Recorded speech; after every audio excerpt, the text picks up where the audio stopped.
to neurodegenerative disease, myocarditis, Bell's palsy, liver disease, impaired adaptive immunity, impaired DNA damage response, etc. So it's possible, in fact, it's looking likely, that the vaccine might suppress the immune system.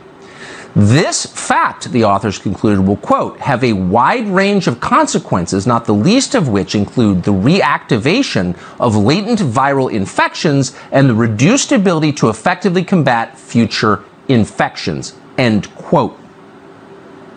Now, again, we sincerely hope that's not true. But it's not just the conclusion of one scientific journal. The Lancet, maybe the most famous scientific journal in the world, released similar findings in February. The Lancet's piece was entitled, quote, Risk of Infection, Hospitalization, and Death up to 9 months after a second dose of COVID-19 vaccine. A physician called Kenji Yamamoto made this observation about the data from the Lancet. He wrote this in a letter to the Journal of Virology, and we're quoting, the study showed that immune function among vaccinated individuals 8 months after the administration of 2 doses of COVID-19 vaccine was lower than that among the unvaccinated individuals. Now, your first response, if you're a humane person, to a line like that has got to be deep sympathy.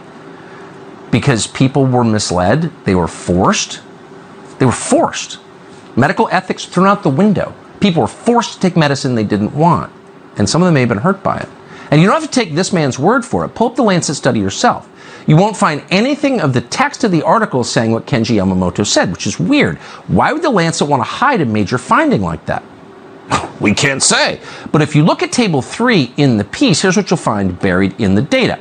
Among people around the age of 80 who have been double vaccinated, that would include people like Joe Biden, the per capita rate of medical incidences, including hospitalizations or death, is nearly twice as high as the rate of serious incidents for the unvaccinated. This is 180 days after vaccination. What is that? And why is no one interested?